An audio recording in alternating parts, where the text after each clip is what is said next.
Ladies and gentlemen, on the program today, direct from his opulent mansion in Georgia, none other than wrestler, manager, general manager, Viagra salesman, and all around old friend of mine, Theodore R. Teddy Peanut Headlong. Teddy, thank you for being on the Jim Cornette Experience.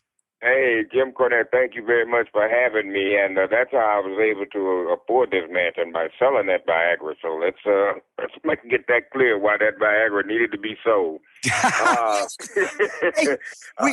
I said, I'm glad to be here with you, Jim. And what I wanted to touch on right away, not to cut you off, for the fans that of today that are listening to your show. You and I have a great history together. A lot of people don't know that. We go back almost 25, 30 years. We started in NWA together, and I had a team called Doom, Butch Reed and Ron Simmons, and I had a lot of heat there because Cornette started calling me Peanut Head, and that really, we sold out a lot of arenas with that all over the South with it, and we had a great time, and like I said, Jimmy and I, we go way back, and he really helped me a whole lot. He gave me a lot of knowledge and was able to help me, and I really appreciate that, and I haven't forgotten. Well, Teddy, you started even before that. A lot of people don't remember way back when you started out as a referee, and you were working for Jim Crockett before Turner Broadcasting bought the company, weren't you? Right. Well, actually, I started, putting up the ring, taking the ring down. I got that job first. I was, if you probably remember her, Louise Manning. She was the promoter at that time. Well, I got a job with her, and I started putting up the ring, taking the ring down. And the way I got to be a referee, the way I got that job is we went to the Cobb Civic Center in Marietta, Georgia. And I got the ring up and everything, and so it come to find out it was maybe 30 minutes or something before showtime. Louise Manning comes to me and she says, well, we have no referee tonight. And she says, can you referee? And I told her, I don't know. She said, well, don't worry about it. She said, the guys will talk to you. They'll help you. So she sent down to the varsity, got me a referee shirt, and that's when I had my first match. I got in the ring at the Cobb Civic Center, Marietta, Georgia. The first match I had scared me to death because it was Black Bart and Ron Bass, and they had a Texas death match. And I've never seen so much blood in all my life, so I thought everything was, I thought they was killing each other, so it just scared me to death. But I got through it. I also did a match with Buddy Landell and Pat Tanaka. I remember those two, but that's where I got started. That was my first referee experience at the Cobb Civic Center in Marietta, Georgia.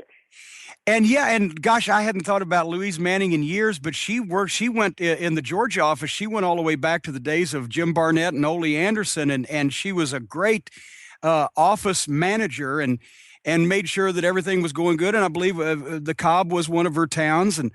And then you started refereeing on TBS on the Saturday morning tapings, right?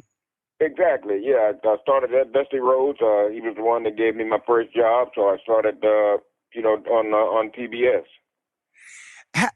How did you transition from being a referee to being a manager? Who came up with the idea? Who first talked to you about it? What did you think? Well, after I refereed for a while, I'd made a lot of friends with a lot of the guys. I'm an easy guy. I'm not hard to get along with.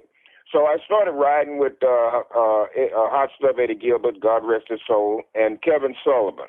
And I started riding with them. And so every night, after the show, we'd get a 12-pack of beer. We'd smoke some weed. So we'd all get high. And so I told them about my background, that I was a disc jockey on a radio station when I was growing up. And so, they wanted to hear me. So we'd smoke some weed, we'd drink beer, and we'd get high, and we'd go down the road. And so I turned the radio up and down and started DJing for them in the car. So then they found out I could talk. So that's how I transitioned from a referee to a manager, because Kevin Sullivan went back to the office.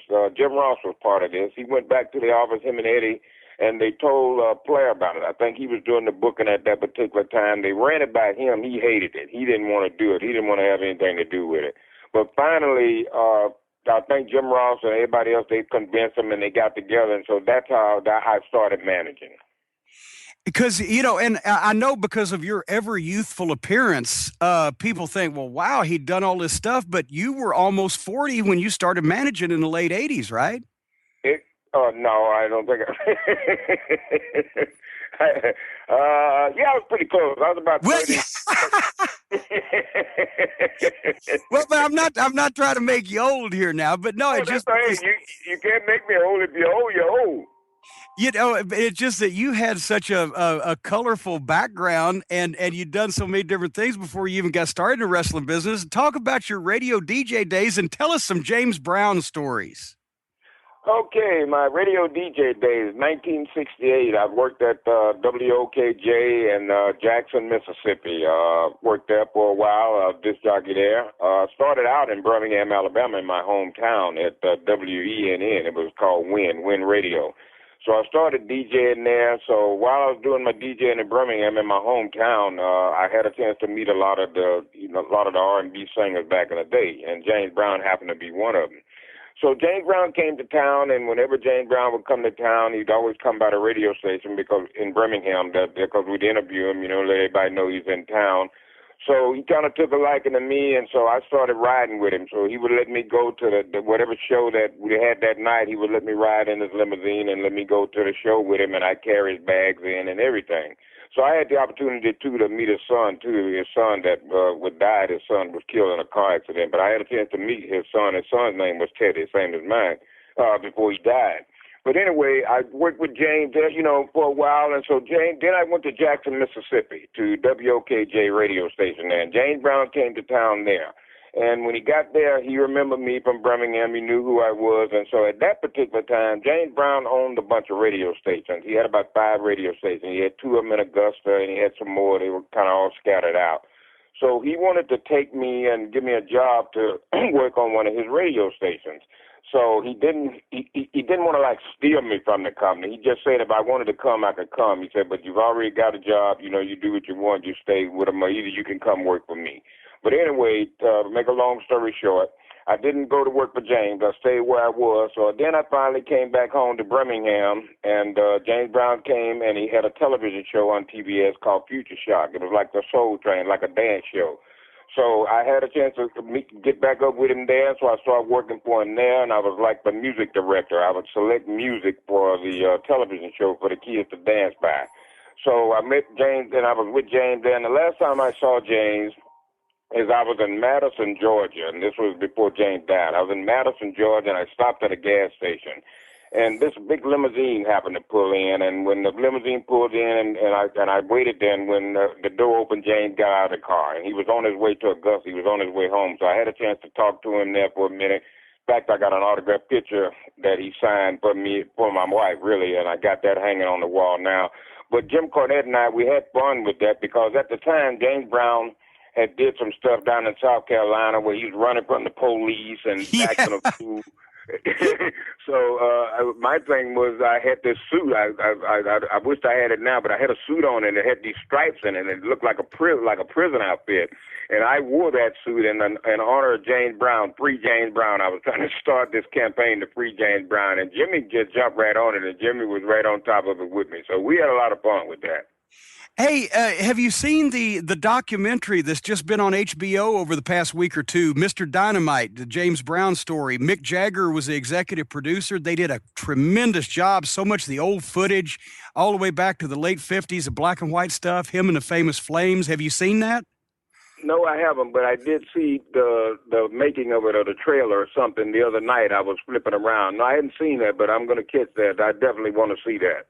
I have kind of a random James Brown story that I could throw in if anybody would like to hear it. Go ahead, toss it in. Okay. In 1965, my mom, my little tiny Jewish mom, she was 14 and wanted to go see James Brown, and her father said if she went, she'd be disowned.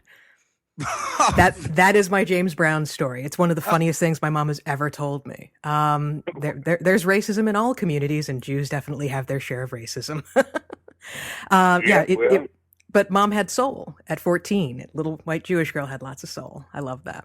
Well, that's the thing. And they made the point in the documentary, and of course everybody knows in the late 50s and through the early part of the 60s, the radio, as you know, Teddy, because you were in it, radio was segregated to the point where you had your black station, which was your R&B station. You had the top 40 station. You had it was really segregated. And even until when MTV came on the air in the early 80s, they would not play videos by black artists until Michael Jackson just got so fucking hot that they couldn't avoid it.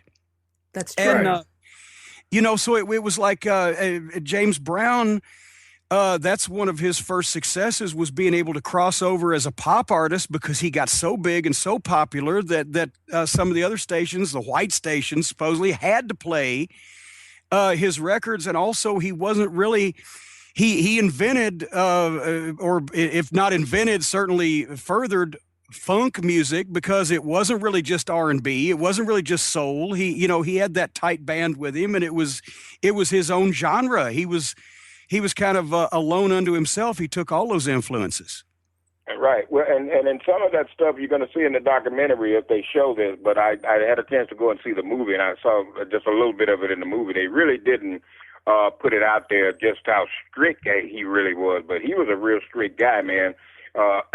If you showed up and you didn't have on a tie, you might get fired, or either you may get a big fine. And everybody had to call him Mr. Brown. That was the deal. But you didn't go up and say James or James Brown. And I mean, the only person I know could get away with that was Bobby Bird.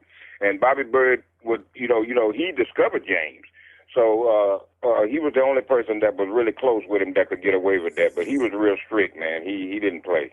Yeah, I heard that he would fine the band for wrong notes. Hit one wrong note, a fine. Yeah, just one note, but because he was one of these, perfectionism people, he just had to have it just right. It had to be right.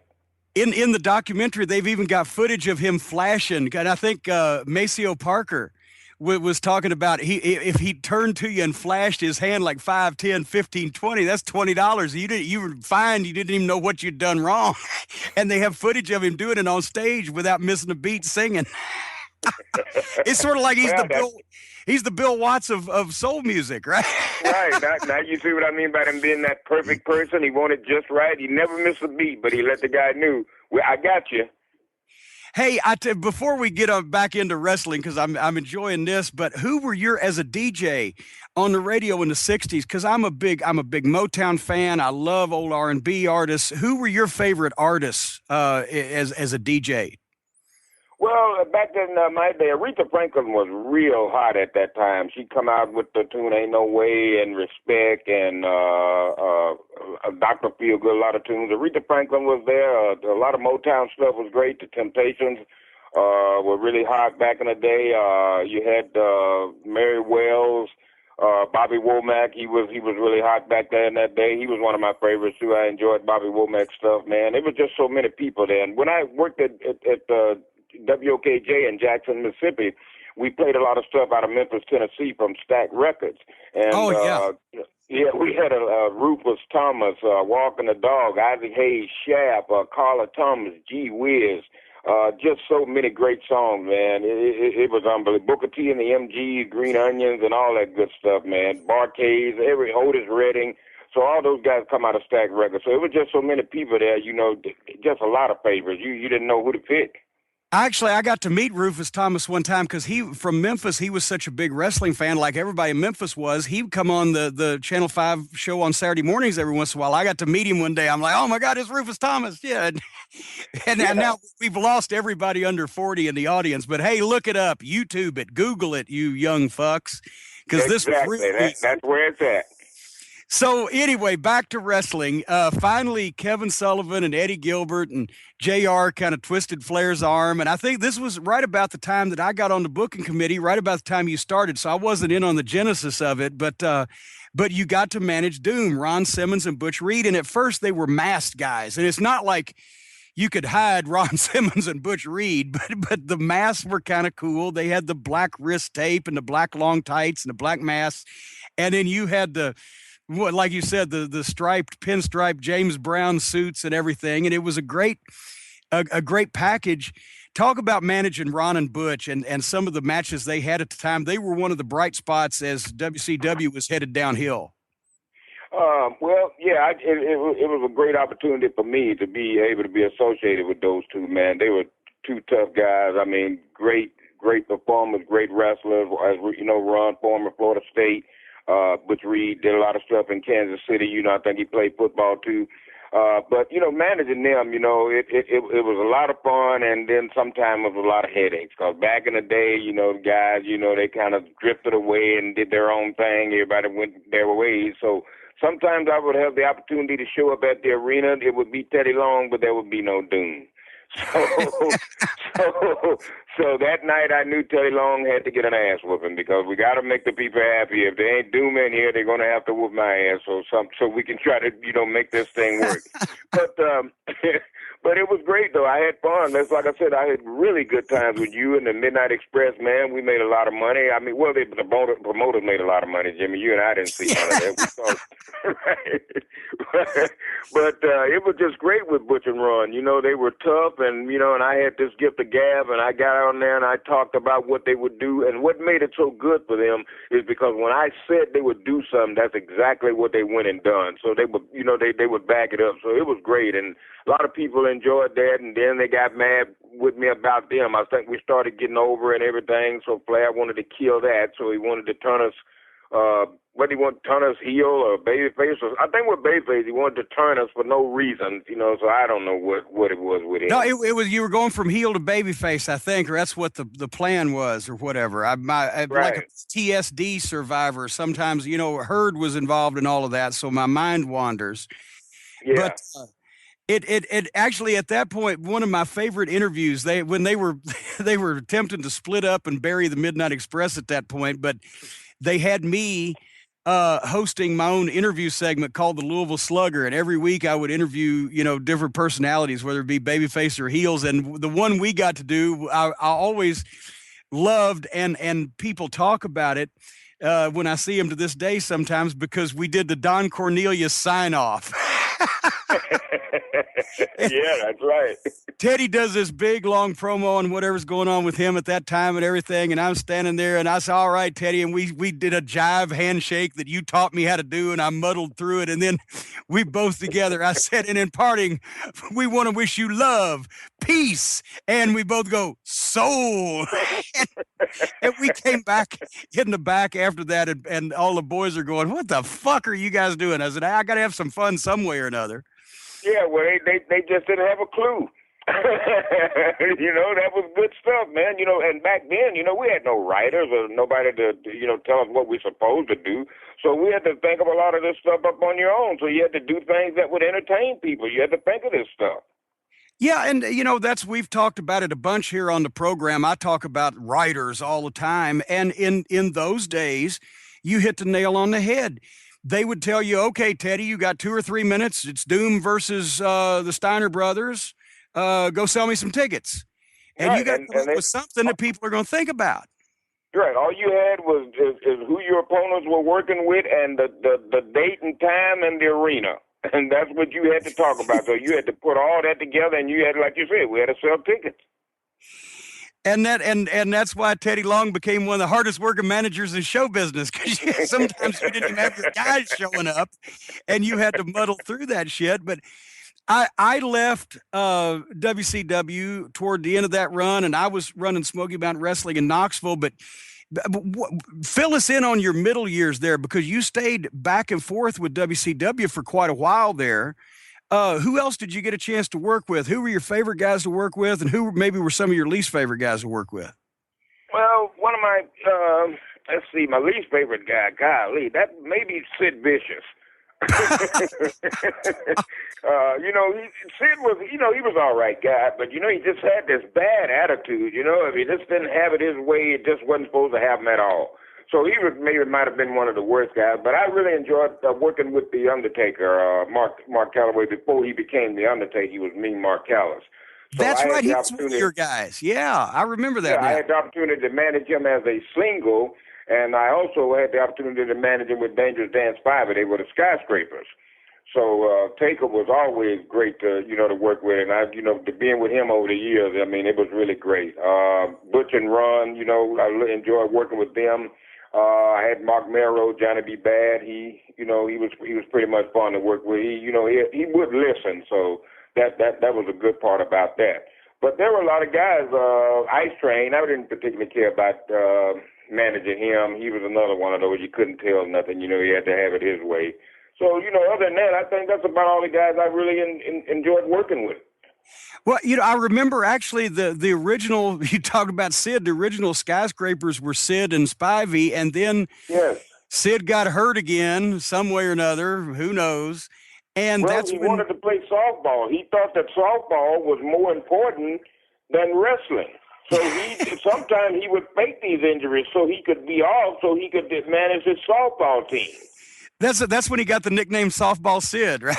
Yes, exactly. He thought softball was more important than his job.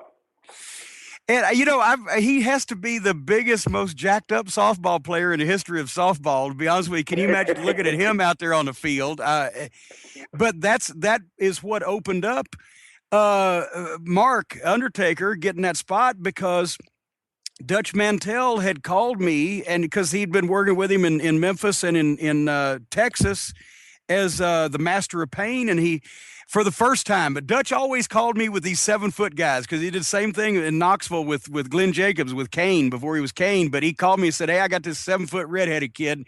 He's going to be great." And I said, "Great, we need a skyscraper." So that's when I went in and told Flair and him, "Hey, I got you another skyscraper." And that's how Mean Mark got in. And Terry Funk gave him his name, Mean Mark Callis, because his name was Mark Calloway, and we were trying to, what do we call him? And Funk's like, "Well, why don't we call him Callous, like he's just mean and evil and his calloused hands and his calloused heart?" And I think probably he did better with Undertaker than Mean Mark Callous, but at least Terry Funk, when Terry Funk gives you your ring name, at least that carries some weight. And he was another guy I enjoyed working with too. He had a thing on WCW. It was called Funk's Grill. So yeah. I had the opportunity to be in that almost every week. So I enjoyed working with Terry. He's a great guy. Hey, when were you with WCW all the way until the end, when they were bought out and folded up or whatever, or did you take some time off? Well, they sent me home before it all shut down. So I came home and I stayed at home, and they just continued to pay me. So then after I got the word that they were going to start folding, then I gave JR a call. JR was already up, working for Vince, and he was working in the office. So I gave JR a call, and see about, could I come to work there, looking for a job. And so JR, was the one that got me into WWE. He brought me in as a referee, so that was the first job I had. But I did get a chance to leave before they shut down. Yeah, it was pretty brutal there at the end. I don't think anybody knew exactly what was going on. But what's the first things you did when you got to the WWE? Well, when I first got to the WWE, they gave me the job as a referee. So I started refereeing, and so I did that, for a while. I had some other problems. I don't know what was really going on, but one time I had this deal where I counted out a guy in Hawaii, and I think it was Christian. It was Christian and Tajiri, and so I counted him out. Well, they tried to blame it on me. They said that I did it, and then Christian came and told me later. He said, Tajiri hit me so hard, he said, I couldn't kick out. Well, I was about to say, if his shoulders was down and you counted him out, how's it your fault? Well, to make a long story short, I think they were trying to get rid of me, okay? Because here's the other deal, too. Tess, I was working with him, and I had another match with him, God rest his soul, and the same thing happened with him. And he finally told me, he said, well, I didn't know they were trying to fire you. They just told me to lay down. So that's how I really found out what went on there. So they sent me from Hawaii. I came home, and so I didn't go back out on the road. So Jack Lanza, and he called me, and he told me, he says, don't worry. He says, I'll go to Vince. I'm going to talk to Vince, and see, that he can do something else with you. So Jack Lanza called me back, and he says, yeah, I had a chance to talk to Vince, and he said he just doesn't know what to do with you right now. He said, but they're not going to release you. So I just stayed at home, and then finally one day, out of the blue, about 3 o'clock in the afternoon, about 1 o'clock in the afternoon, I got a call from John Laurinaitis, and John Laurinaitis told me, said that they just had got through talking about me, and they wanted to bring me in to manage. So I came back to Providence, Rhode Island. That was the first place I came back, and I walked out that night with D'Lo Brown. And when I came back with D'Lo Brown, Vince stopped me in Gorilla, and he said, my God, I didn't know I had you right here under my nose all this time. And so he thanked me for what I did, and that's how I started managing. Well, that's the thing. A lot of people refuse to believe that this is true, but it is. I know from being next to the guy for so long, Vince McMahon never watched any other wrestling. He didn't know when I've told this story before, when the Rock and Roll Express came to work for him, the only babyface team that had ever really been so, when Crockett was neck and neck with Vince and the Rock and Roll Express were the World Tag Team Champions, top babyface team in the company, he'd never seen them. He asked me when they walked in the door, which one's Ricky and which one's Robert.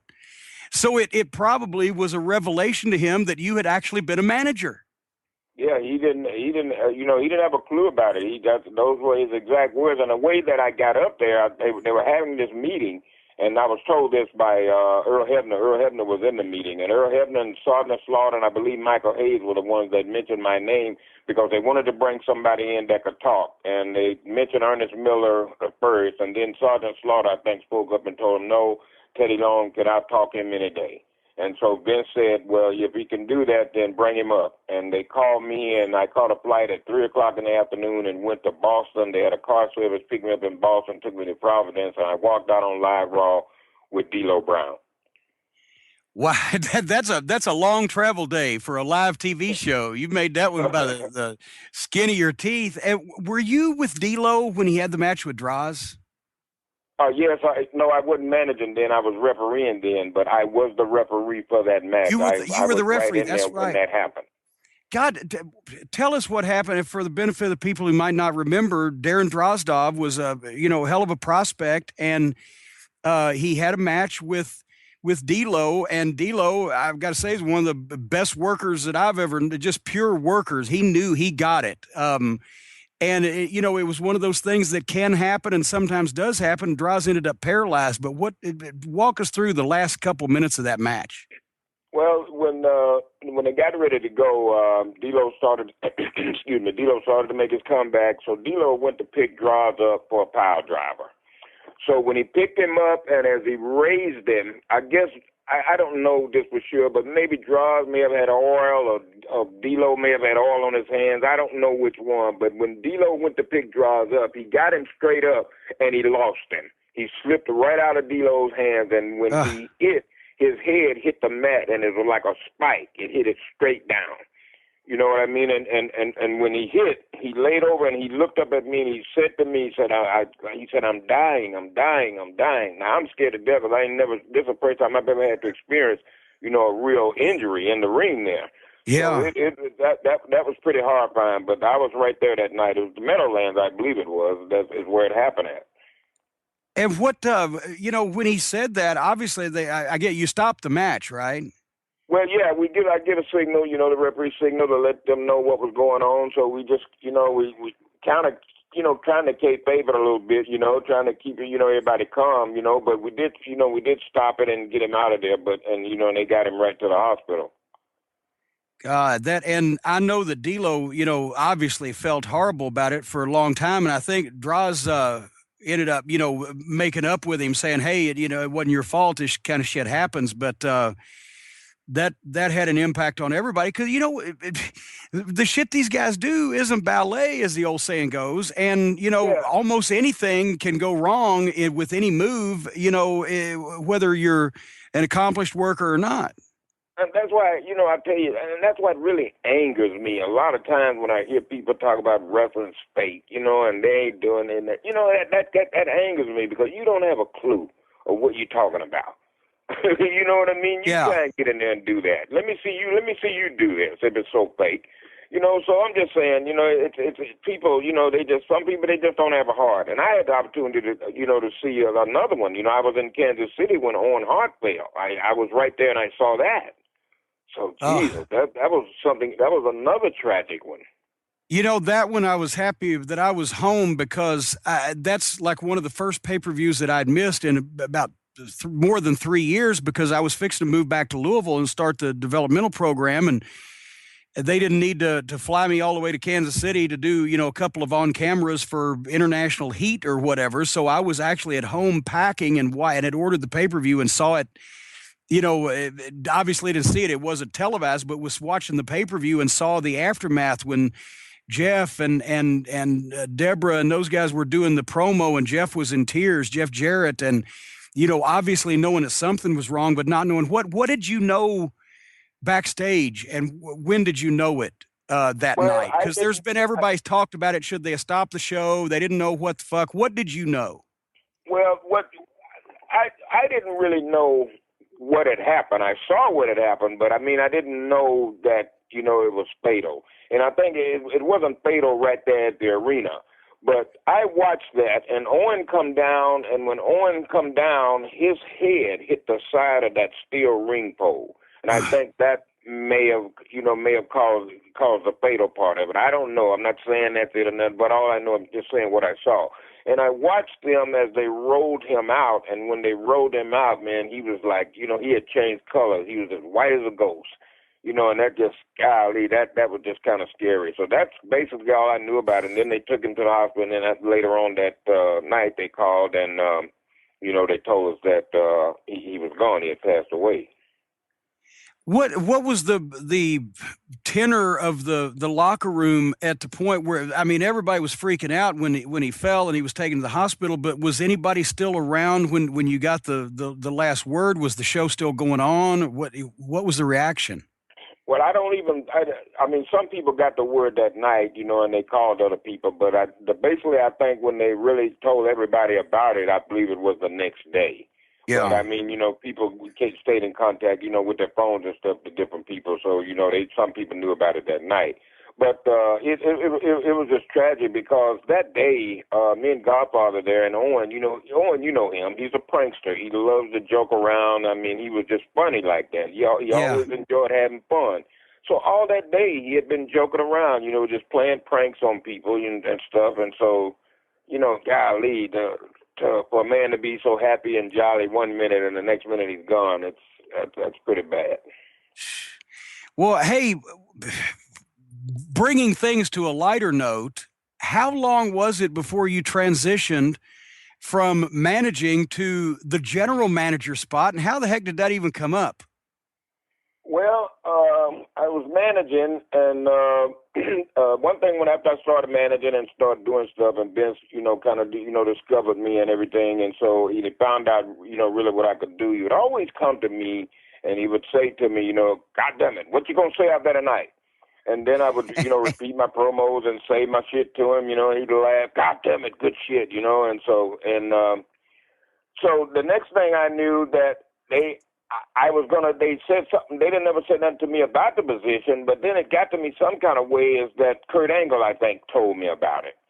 So I think Vince, found out I could talk, and that's maybe where he wanted to put me, but I had no idea that I would have went, as far as I did with that. But Vince, like I said, they said he has this vision, he can see stuff, so well, evidently he must have saw it, but Kurt Angle told me about it, and that's when I started that I took the position from Kurt Angle.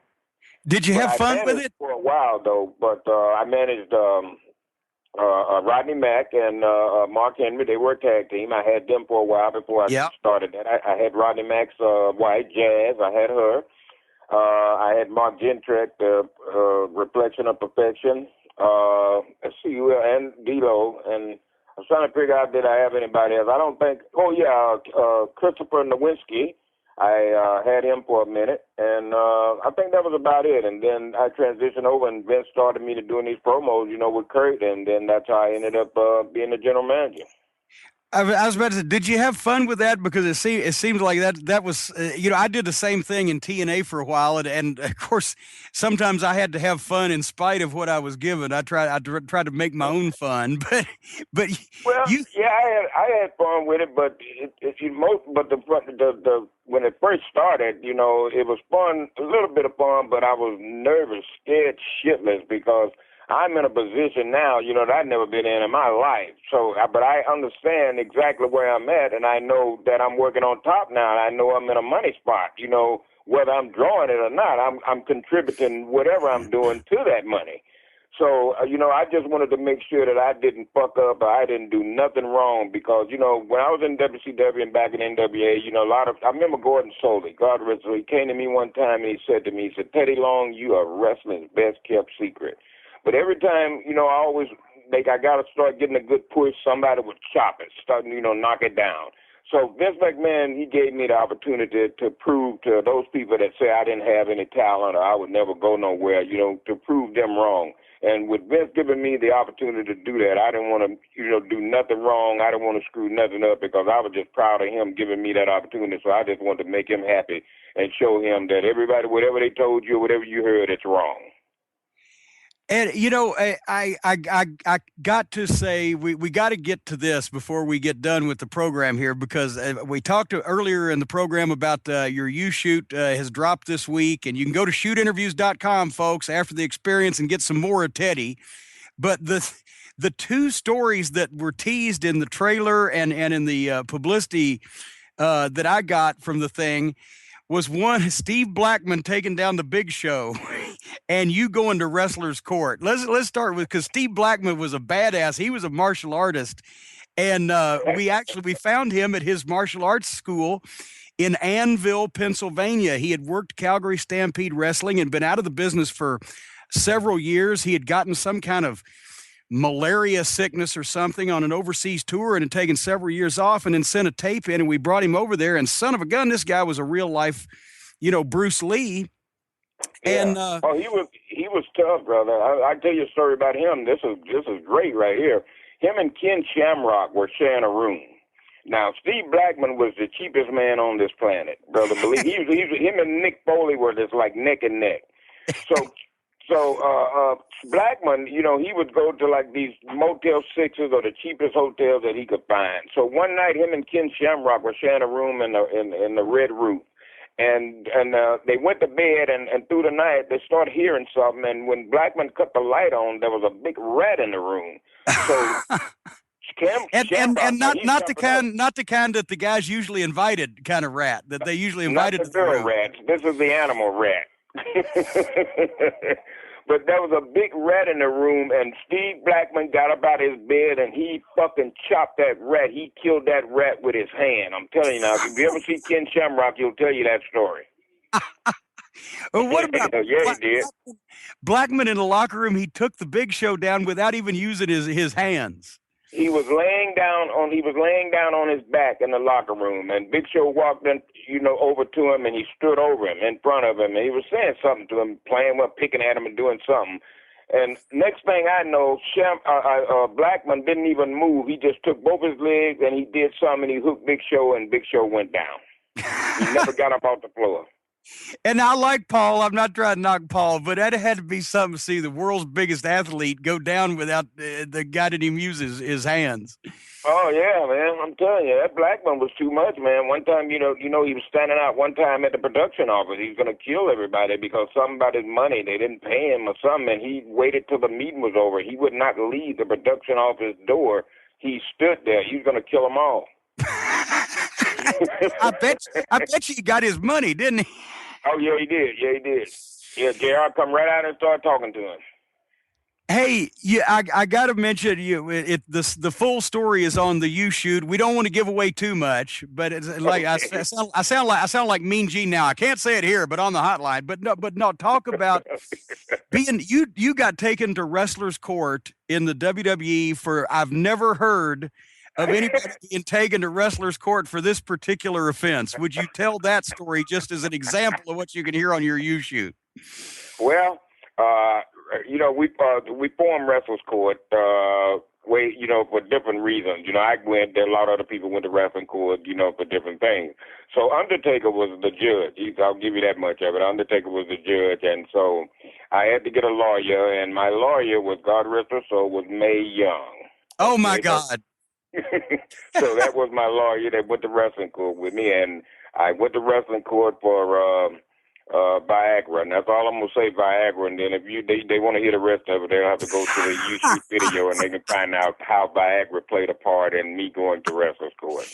Well, yeah, there's a lot of Viagra in the publicity that Sean Oliver sent over. He says some of the topics you touch on are Viagra, Viscera on Viagra, James Brown on Viagra, and Teddy Long on Viagra. There's a common thread through a lot of this you shoot. It's a very it's a stiff interview. That night, going back to what I said, that night I told you I met James Brown in Madison, Georgia when he pulled into the gas station. That was the night he revealed to me that he had all the Viagra. And he just started talking to me. Hey, you know, you can't, you know, it's good shit right here. Viagra. You couldn't understand him, but that's what he kept on telling me. But he loved it. I'm telling you. Viscera, God rest his soul, he would take them, you know, and wouldn't even have a girl around. You know, I don't know what his deal was. I guess he just wanted to see his shit hard or something, but he would just take them and there was no girl. Well, actually, with Viscera's size, it'd have to be a blue vein throbber, as Dennis Condrey used to say, just to be able to, so he could see it at all past his stomach, I would think. But well, see, he'd get those 100, so he'd take those 100, and so they'd supercharge him. So he started looking at his shit, talking about whose dick is this. Ladies and gentlemen, you heard it here first, but you can hear more of it on Teddy Long's You Shoot on Kayfabe Commentaries. Hey, you were in Monroe, New Jersey. That's where we ran into each other at the Legends of the Ring thing. Have you got any appearances coming up?